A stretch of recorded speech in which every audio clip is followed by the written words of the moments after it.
Okay, so today we have Kate Bush, Army Dreamers, and we got the video here as well. A little over 3 minutes long, and I've been feeling a bit blue lately. I don't know what it is, but a lot of May I was feeling blue, and today I thought, why not react to Kate Bush? And I know the song, of course, with Army Dreamers, I'd imagine it's an anti-war song. We're talking about war either way, so maybe that's not such a happy topic, but Kate Bush herself makes me happy, so we're coming to this. I'm going to talk about it after here, and I mean, I react to Kate Bush. I've reacted to her every year since 2022, so let's get back into some Kate Bush and talk about the song after. Here we go.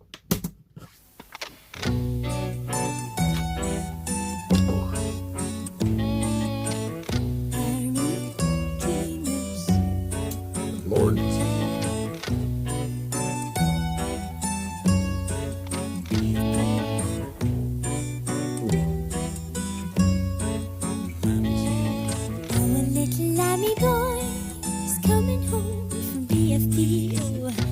A bunch of purple flowers to decorate to Mammy's hero. Morning in the aerodrome, the weather warm, the heat is colder. For a man in uniform to carry home my little soldier. What could he do? Should have been a rock star. But he didn't have the money for a guitar. What could he do? Should have been a politician. But he never had a proper education. What could he do? Should have been a father. But he never even made it to his 20s. What a waste, Army Dreamers. Ooh, what a waste of Army Dreamers. Tears are a tin box. Jesus Christ, it wasn't to know. Like a chicken with a fox, he couldn't win. The war didn't go. Give the kid the big of pips and give him all his strips and ribbons. Now he's sitting in his home, he might as well have buttons and bows. What could he do? Should have been a rock star. But he didn't have the money for a guitar. What could he do? Should have been a politician. But he never had a proper What could he education. do? Should have been a father. But he never even made it to his 20s. What a waste, Army Dreamers. What a waste of Army Dreamers. Oh, what a waste of all them Army Dreamers. Army Dreamers. Army Dreamers.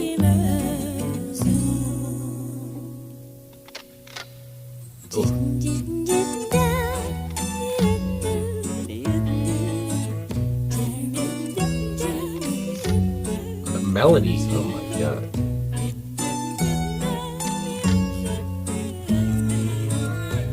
The baritone backing vocals.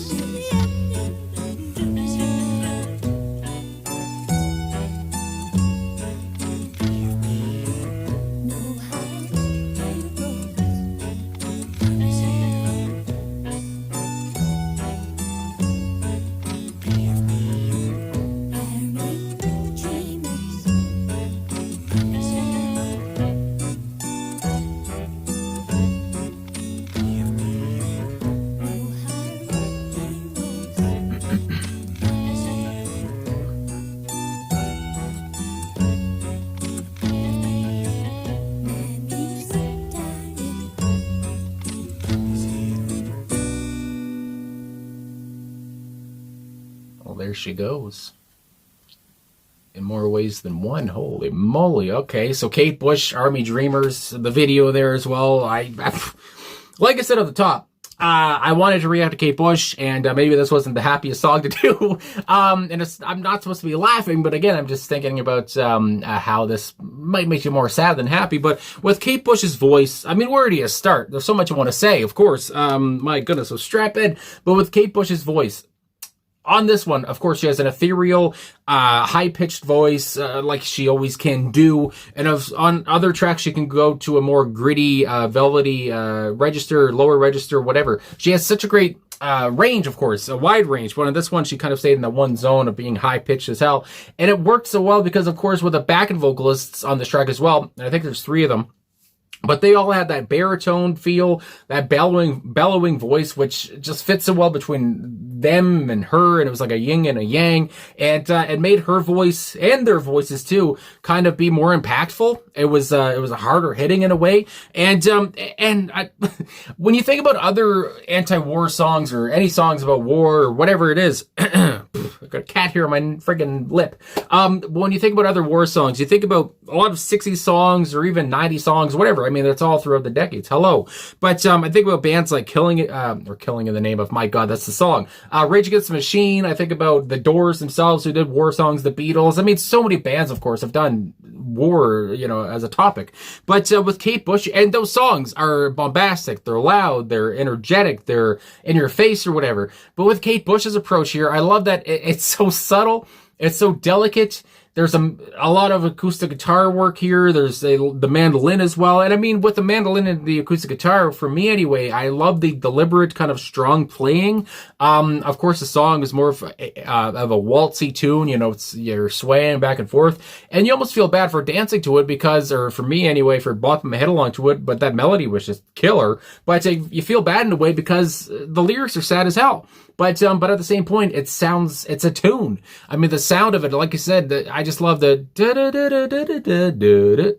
it's almost like a lullaby in a way, and maybe it's just because that comes to mind because of Kate Bush's soft-spoken voice. But either way, so at the end of the day, like I'm saying, just the difference between other anti-war songs and this one is just nuts. I mean, again, you might not understand it all if you don't look at the lyrics because of the sound is just so nice and it's just so kind of serene and sublime and, like I said, light and airy and atmospheric. All of those words come to mind. But and if you don't watch the video either, but I'm glad to watch the video because holy moly, Kate Bush's eyes. I mean, she just, oh my God, how she almost had never, well, she did blink, of course, and a big point of the blinking was when she would blink, it would almost sound like a camera shutter, but of course as well, it sounded like a gun being loaded. And that's, another reminder of what we're talking about here, what we're talking about with war and the soldier dying and this perspective from Kate being a grieving mother for her dead soldier son. So either way, yeah, her eyes, I mean, my God, that was a big point of the track and how, yeah, she never really broke concentration. The running around in the through the trees and all this stuff, the jungle, whatever you want to say, the woods anyway, and her and her bandmates there, and how at the end she was in an explosion. I mean, it's just, and at the same time, all this stuff you would think, again, you think about a song that wasn't this delicate. You'd think that this video would fit a song that's more bombastic or whatever. I mean, One by Metallica comes to mind or something, but it's not. It just, I don't know. It's such a different approach and I love it. But yeah, so there you go there. But like I said, I'm glad I watched the video because it's very captivating. And again, she just does so much with her eyes. She talks so much with her eyes. Although she's singing at the same time, but she says so much with her eyes. But yeah, I don't know if there's anything else I need to go over. There was a synth in there as well, which was, I really enjoyed it. It was a moving synth. It was delicate itself. A lot of subtlety going on here, and that's the point. Not only were the vocals subtle, but everything. The instrumentation was very subtle too. I mean, hello. Basic guitar work was pretty subtle itself, I thought, anyway. And it's just, I don't know, it's such a different approach. I can't say it enough. It's just a different way to do things on a war song. So there you go there. I mean, my goodness gracious. So let's talk about the personnel here now so I can give people their due. Would you believe it? Kate Bush, she's on lead vocals. My goodness gracious. And of course, her brother, Patty Bush, is on mandolin and backing vocals. So he was doing the mandolin part there. I just love this. I just love the sound of a mandolin, as dull as that is to say. But it's just so distinctive, apart from, it's so different. Not very different, whatever, but it's a different vibe than an acoustic guitar, and I just love the acoustic feel on this track anyway. But there you go. There's a Patty was on the mandolin and backing vocals. Brian Bath, great last name, Brian Bath, is on acoustic guitar and backing vocals. So like I said, Patty and Brian there are doing, were very prominent, at least to me. And I just love a mandolin and an acoustic guitar on a song like this. My goodness gracious. Alan Murphy on electric guitar, acoustic bass guitar. So there's the acoustic again. Got to be an acoustic bass guitar and backing vocals. So there were the three backing vocalists on the track. Duncan McKay or Mackey, I apologize, but Duncan, he was on Fairlight CMI on that synth there. And as I mentioned, the synth that was a danceable part too, I thought. And Stuart Elliott is on the Bodran. I apologize, but from what I see, it is a frame drum used in Irish music. My goodness gracious. I don't think I've ever listened to a song with that on it, but either way, there you go. And I'm sure people will say how to pronounce that in the comments or something, but there you go. And so Stuart, my goodness gracious, was on an instrument that I don't know if I've ever reacted to that has been in a song before. My gosh. But there you go. Some type of drum from what Wikipedia is telling me. But moving on to the lyrics now. My goodness gracious, I feel dry as a popcorn fire. But with the intro, and I love how in the intro, I didn't think back to the video, but her mouth is just so exaggerated or something. But at the same point, you can tell there's a lot of tension here, although the sound is not bombastic or whatever, but you can tell there's a lot of tension. There's a lot of stress, and that's very well due to the lyrics. And you talk about BFPO, Army Dreamers, Mommy's Hero, BFPO, Mommy's Hero. And there is an annotation here on Genius.com.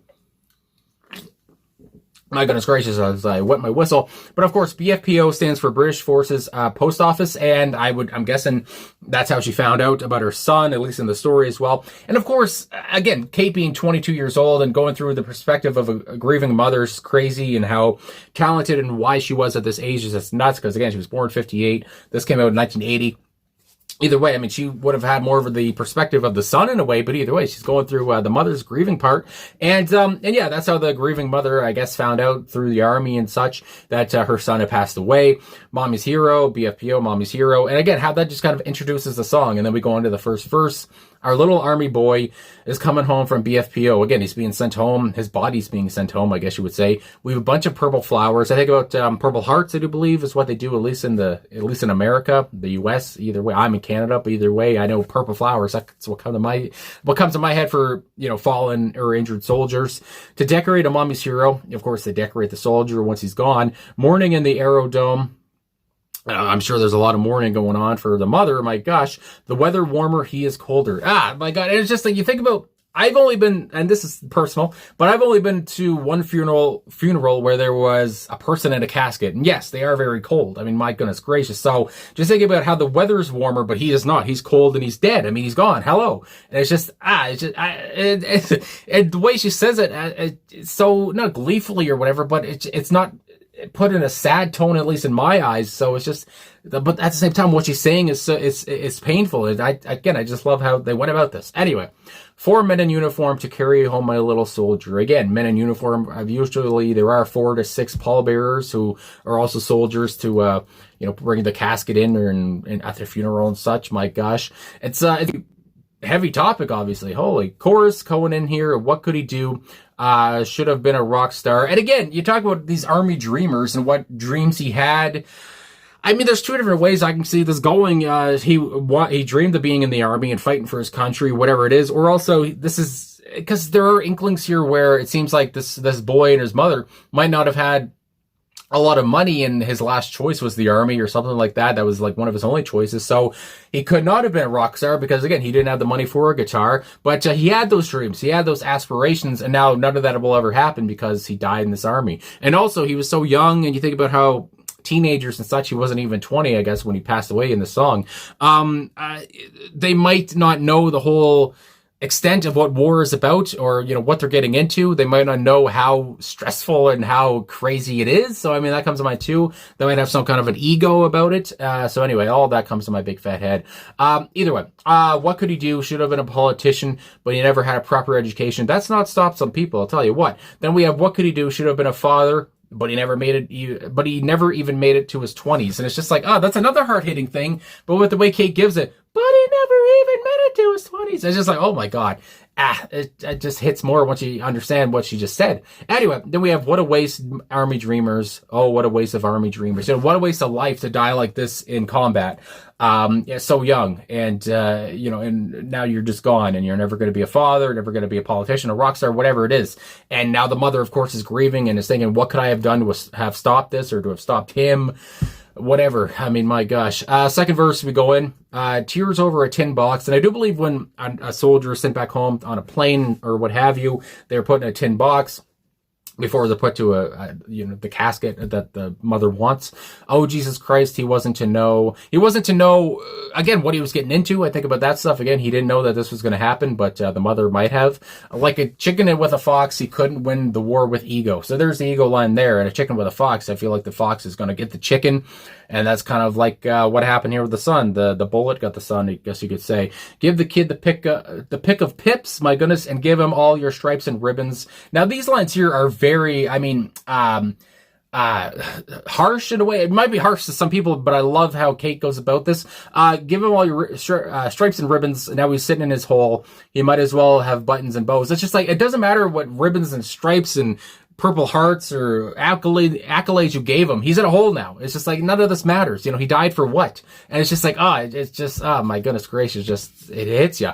Anyway, then we go on with the chorus. What could he do? Should have been a rock star. I already went over the chorus earlier, but like I said, it still hits pretty hard when you hear it a second time. And then the outro, BFPO, Army Dreamers, and Mommy's Hero, and that's repeated on and on.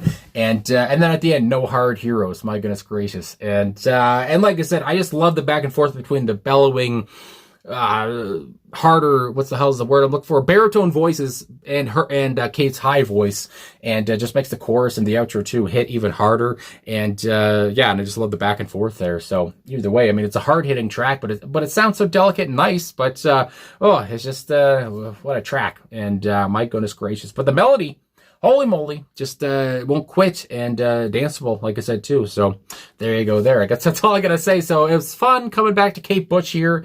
It's always an intriguing, captivating listen. This one maybe more than others because of the topic and because of Kate's perspective on it. Again, at just such a young age. And my gosh, she was beautiful as hell even back then. And even today, too. My goodness gracious, Kate Bush. Holy moly. One of my favorite artists I've ever reacted to, of course, and that's why I keep reacting to her. So thanks for watching. Thanks for liking, subscribing, commenting, all of those different things. Really appreciate all of your support, and I'll talk to you guys again soon.